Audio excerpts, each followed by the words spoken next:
महाराज, अब भगवान कृष्ण ने जो ब्रजवासियों के साथ में मिलकर गोवर्धन नाथ जी का पूजन किया है, आज ही के दिन गिरिराज पूजन के दिन, दीपावली के दूसरे दिन जो गिरिराज बाबा का पूजन किया गया, वही गोवर्धन पूजन की कथा आज चल रही है। वही गोवर्धन चरित्र, जरा ध्यान दीजिएगा। गोवर्धन पूजन के दिन जो भगवान कृष्ण ने ब्रजवासियों के साथ मिलकर भगवान कृष्ण को भोग लगाया, गोवर्धन नाथ जी को भोग लगाया, वो 56 भोग नहीं था, वो अन्नकूट था। इसलिए आज भगवान गोवर्धन नाथ जी का अन्नकूट महोत्सव का एक आनंद है। 3 भोग होते हैं, अन्नकूट, 56 भोग और कुनवाड़ा। महाराज, दीपावली के दूसरे दिन जो आप भगवान को भोग लगा रहे हो, ये अन्नकूट है। 56 भोग कब लगे? जब भगवान कृष्ण ने गोवर्धन पर्वत को अपनी उंगली पर लिया, 7 दिवस तक जलवृष्टि हुई। 7 दिवस भगवान पर्वत को अपने उंगली पर धारण कर कर रखे। एक दिन में मेरे श्री जी बाबा को, मेरे ठाकुर को, मेरे कन्हैया को, मेरे कृष्ण को एक दिन में 8 बार भोजन आता है। 7 दिन तक भगवान जब तक गोवर्धन पर्वत को अपनी उंगली पर धारण करके रखे, तब तक भगवान ने कुछ नहीं पाया। और जब 7वां दिन पूर्ण हुआ तो एक दिन में 8 बार भोग लगता था, इसलिए 7 दिन का 8 बार का भोज इकट्ठा करके भगवान के सामने रखा, तो सतवटु 56, ऐसे भगवान के सामने 56 भोग आया। तो आज जो भोग लग रहा है वो अन्नकूट है, वो अन्नकूट है महाराज। तो महाराज, जो दीपावली के दूसरे दिन लगा वो अन्नकूट है। पर्वत उठाने के बाद 7 दिन का जो भोज इकट्ठा हुआ वो लगाया, वो 56 भोग है। और भगवान कृष्ण के साथ में सारे ब्रजवासी नंद बाबा के साथ में मिलकर जो भगवान गोवर्धन नाथ जी का प्रति समय पूजन करने जाते थे और जो भगवान को भोग लगाते थे, वो उसको कुनवाड़ा कहा गया। कुनवाड़े का मतलब है कुनवे के साथ, परिवार के साथ में जाकर भगवान को भोग लगाया जाए, वो कुनवाड़ा है, वो कुंजवाड़ा। महाराज, सारे ब्रजवासी भगवान का पूजन करा, आ गए। देवऋषि नारद इंद्रदेव के पास पहुंच गए। महाराज, श्रीमन नारायण नारायण। नारद जी ने कहा, इंद्रदेव आपको मालूम है पृथ्वी पर आपका पूजन होता था, अब आपका पूजन बंद हो गया, ब्रजवासियों ने बंद कर दिया। किसके कहने पर?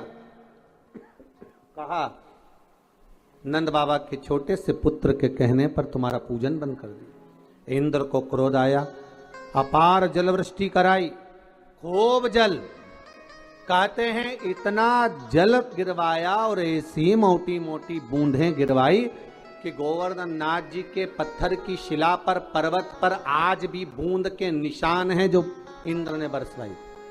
सोचिए, पर्वत पर पानी की बूंद के निशान है तो सांसारिक जीव का क्या हुआ होगा।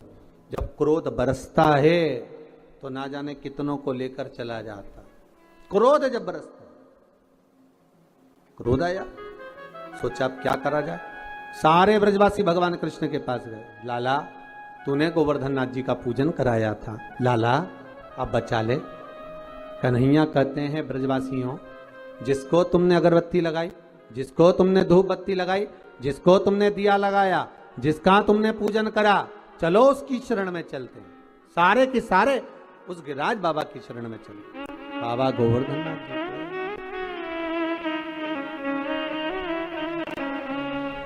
सारे के सारे गिरिराज बाबा की शरण में चले।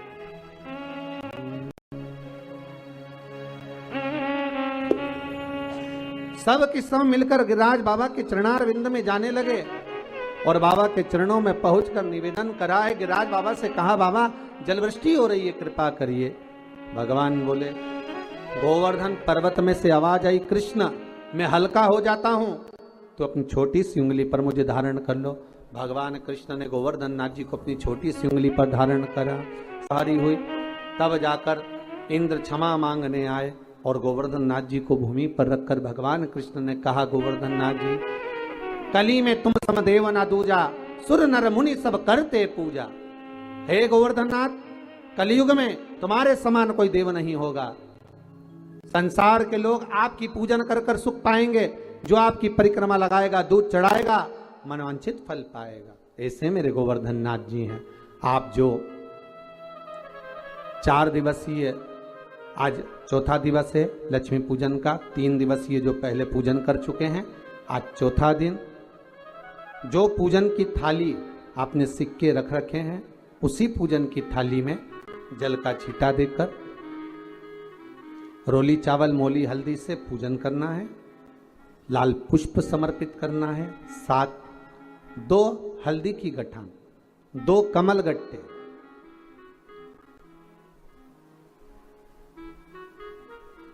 2 तरह का मीठा हो तो वो महाराज आप समर्पित करें।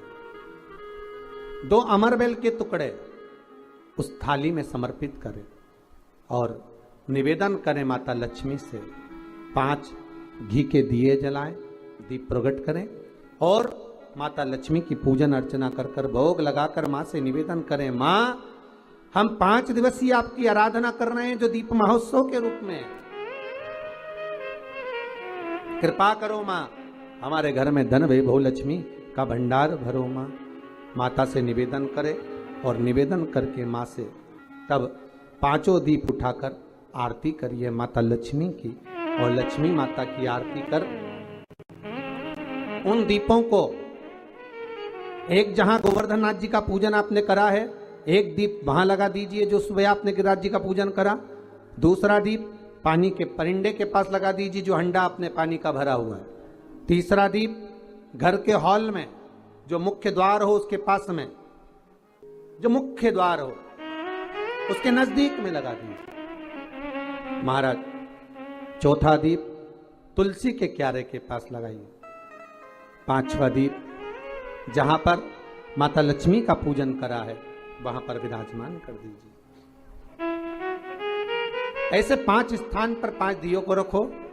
थोड़ी देर द्वार के पास में माता लक्ष्मी का आवाहन करो।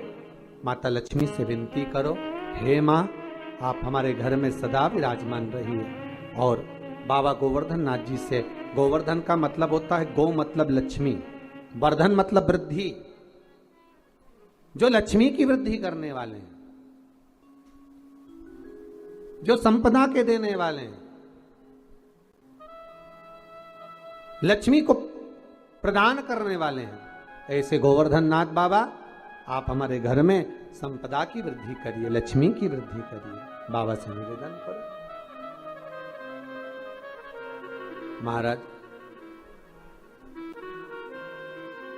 हे गिरिराज बाबा, तेरी कृपा, तेरी दया, माता लक्ष्मी की हम पूजन कर रहे हैं। ये भाव रखकर गोवर्धन नाथ जी का पूजन कर, स्मरण कर, माता लक्ष्मी का पूजन स्मरण कर। चौथे दिन की जब पूजन पूर्ण हो महाराज, तब अपन अगले दिन 5वें दिवस की पूजन का फिर क्रम लेवेंगे। और कल जब अपन 5वें दिवस की पूजन करेंगे तो उस थाली के सिक्कों को कहाँ रखना है, कैसे उठाना है, कैसे विराजमान करना है, उसका वर्णन कल की कथा में श्रवण करेंगे। कल की कथा में अपन श्रवण करेंगे भाव भक्ति से, आनंद के साथ में।